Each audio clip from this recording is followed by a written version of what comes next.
Un gusto poder saludarles. Mi nombre es Nilsi Pavón y en esta ocasión me dirijo hacia ustedes para poder hablar acerca de la actitud. ¿Pero qué es la actitud? Bueno, es el estudio que nos permite poder aprender acerca de la conducta humana y poderla comparar, tanto en el ámbito individual como en el ámbito social. Encontramos frecuentemente con que las actitudes se asimilan a las creencias, los valores, los pensamientos, estereotipos y sentimientos, entre otros. También las actitudes se ven influenciadas por diferentes causas, como las creencias pueden ser políticas, religiosas, de diferente índole, también las experiencias vividas de cada individuo. Es por eso que se ven tantas formas de pensar, ¿verdad? Es como todos los pobladores de San Pedro Sula, por ejemplo. Todos pensamos de diferente manera.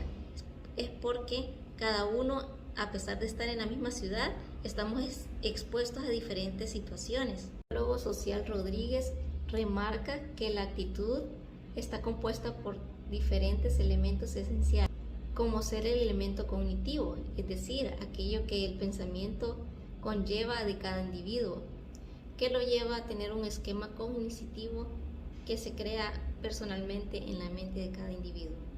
También está el elemento conductual, que es aquel que se mantiene activo durante toda la vida.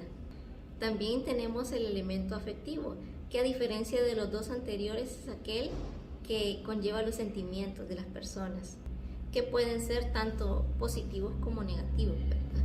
Como dije anteriormente, cada individuo reacciona de diferente manera ante las situaciones. Y dentro de las funciones de la actitud tenemos la función del conocimiento, que es aquella que nos permite comprender nuestro entorno y nuestro significado. También está la función de ajuste, que es aquella que nos permite a cada individuo plantearnos metas, ¿verdad?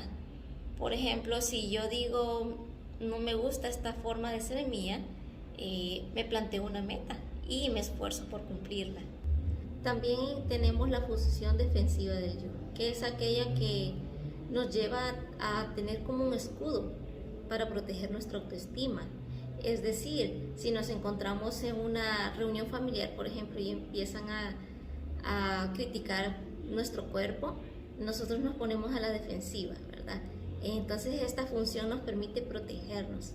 También tenemos la función expresiva, que es aquella que nos permite dar a conocer cuáles son nuestros valores como seres humanos de manera individual. En este caso, yo, Nilsi, ¿verdad? Tanto en el entorno universitario, de trabajo y familia, me permite a mí, como ser individual, poder mostrar mis valores, ¿verdad? Si soy una persona educada, en fin, ¿verdad? Tantos valores que tenemos como seres humanos que eso nos llevan a nosotros a poder comportarnos de cierta manera. Para mí es un gusto poder expresar acerca de esto de las actitudes y ahora los dejo con mi compañera. Hola, mi nombre es Nancy Enamorado, formo parte del grupo E. Yo voy a continuar con lo que son los estados de ánimo. ¿Qué es un estado de ánimo? Un estado de ánimo es un estado psicológico positivo o negativo de carácter transitorio, que a menudo lo producen o cambian los hechos ordinarios, y se puede decir que los estados de ánimo pueden deberse a cosas tan espontáneas como recibir un elogio, una buena noticia, formar parte de un grupo como esta exposición y que nos vaya bien. En cuanto a los estados de ánimo negativos, puede ser por recibir una mala noticia, estar en un evento triste o algo desagradable que nos ponga de mal humor e incluso al grado de ponerse agresivo. Los estados de ánimo son considerados respuestas emocionales susceptibles de ser influidas por factores cognitivos y sociales. ¿Cómo se producen los estados de ánimo? Las investigaciones han reflejado que muchos tipos de experiencias pueden ser que una persona se sienta feliz o se sienta triste. Los estados de ánimo pueden originarse de experiencias sociales, donde se involucran personas importantes o por tener una experiencia feliz, y también presenciar un evento desagradable y que nos ponga tristes. Los estados de ánimo son temporales. Las investigaciones han reflejado que influyen en ellos pensamientos y las conductas ordinarias. Al decir que un estado de ánimo positivo, procesamos la información más superficial, mientras que en un estado de ánimo negativo lo hacemos de manera más sistemática, poniendo la atención a los detalles. ¿Por qué los estados de ánimo son temporales? Los estados de ánimo poseen la característica de ser temporales según la teoría de los procesos oponentes de Salomón, en razón que comienzan una reacción emocional, el cerebro inicia una reacción contraria que termina desenvolviendo a un estado neutral, es decir, retrocediendo al punto de donde partió, que sirve para explicar por qué no podemos mantener un estado de ánimo positivo, ni siquiera después de una experiencia tan agradable, ya que pronto se pierde la intensidad del recuerdo o de la sensación y hasta que se puede hacer, e incluso de lo que va retrocediendo, dice que se puede hacer, de tanta felicidad se puede sentir hasta tristeza. Si no se logra recrear realmente el estado positivo, es decir, las cosas que nos hacen sentir felices. Muy buenos días, buenas tardes o buenas noches, licenciada. Aquí Fabricio Alberto Sánchez Aguilera al habla. Continuando con el tema, vamos a tocar el tema de lo que es la consistencia entre las actitudes y la conducta. Pero primero vamos a ver la siguiente afirmación. Cuanto más intenso sea el tiempo de estado de ánimo en el momento de obrar, menores serán las probabilidades de que nuestra conducta concuerde con nuestra actitud. Esto con un ejemplo lo podemos ver.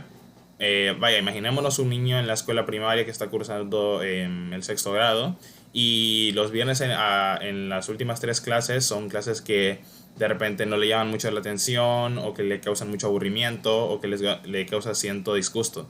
Pero llega un día que viene su mamá o su papá y le dice que ese mismo día viernes, al finalizar la escuela, lo va a llevar a comer a su lugar o a su restaurante favorito.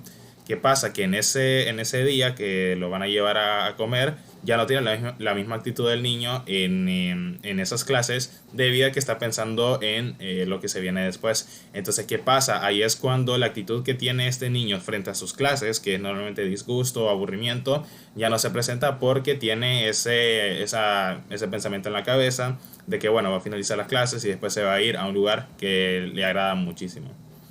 Dentro de lo que es la consistencia de las actitudes, tenemos lo que son los factores situacionales, que estos hacen referencia a la actitud o acción que realiza un individuo ante una situación. Aquí entra la denominada teoría de la acción razonada, que consiste en una especie de inhibidor de acciones en la cual la persona en cuestión piensa si su acción será bien percibida por la sociedad. Esto lo podemos ver sobre todo en muchas publicaciones, por ejemplo en Facebook, en Twitter, en Instagram, donde hay cientos de publicaciones de gente famosa, por ejemplo, y de repente hay algunas publicaciones que no las realizan propiamente porque no sabe si la sociedad lo va a recibir de una buena manera o de una mala manera. Siguiendo con el tema de la teoría de la acción razonada, este es un modelo de toma de decisiones racional, es decir, que establece que la conducta es el resultado de un proceso racional y deliberativo. Se llega a la acción final por medio de un proceso que implica varios pasos. Ahora vamos a lo que es la medida de las actitudes, pero primero la medición de las actitudes, que hoy en día realizar una medición de actitudes es complicado para los psicólogos sociales y es un problema que tiene cabida desde el siglo XX. Estos mismos se pueden medir gracias a algo que tenemos que es la escala Likert, que es un modelo de instrumentos en psicología que se aplican, test. Tenemos la escala Likert, que esta básicamente consiste en preguntas en las cuales las respuestas son de acuerdo, en desacuerdo y vamos en una medida de mayor a menor, ¿no? Entonces digamos que eso nos puede dar una referencia del tipo de actitud que puede tener una persona cuando la queremos medir. Sin embargo, hay algunas personas que pueden pensar que la medición de las actitudes puede ser sencillo. Se podría preguntar, por ejemplo, a un grupo de voluntarios la opinión respecto a un tema o problema y ahí determinar si su actitud es positiva o negativa. Pero los resultados pueden llegar a ser relativos, no ser consistentes, y al final esas ideas pueden ser cambiantes y pues al final darían unos resultados que no favorecerían a lo que estamos midiendo, ¿no? Dentro de las actitudes tenemos las medidas conductuales, el cual es un tipo de medida en el cual un individuo acepta realizar ciertas conductas sin obligarse a realizarlas. Un ejemplo puede ser cuando estamos pidiendo comida en un restaurante y el mesero se equivoca con nuestro pedido y optamos por simplemente aceptar sus disculpas, aceptar el error que se cometió y simplemente esperar la comida que pedimos. Por último tenemos las medidas fisiológicas, en las cuales aquí entra lo que es la gesticulación o los movimientos de la cara, los cuales pueden revelar nuestra actitud frente a una situación o problema. Un ejemplo de es cuando hay un grupo de trabajo debatiendo sobre algunas ideas para mejorar la empresa y de repente un voluntario o un empleado levanta la mano, ¿no? Y da su opinión de qué idea pueden tomar para elevar un poco más la empresa o que logren alguno de los objetivos que se tengan en dicha empresa, ¿no? Pero de repente llega un compañero o compañera y como que gesticula como de esta manera, así como de disgusto, como que no está muy de acuerdo con la idea y pues eso puede dar a entender evidentemente que esa persona está disgustada con esa idea y que no le parece, o que si encuentra ciertos huecos dentro de esa misma idea. Ay, no. Y bueno, con esto cierra mi participación y la participación de todo el grupo E. De antemano le damos muchísimas gracias, licenciada, por su tiempo y su dedicación a examinar nuestra exposición.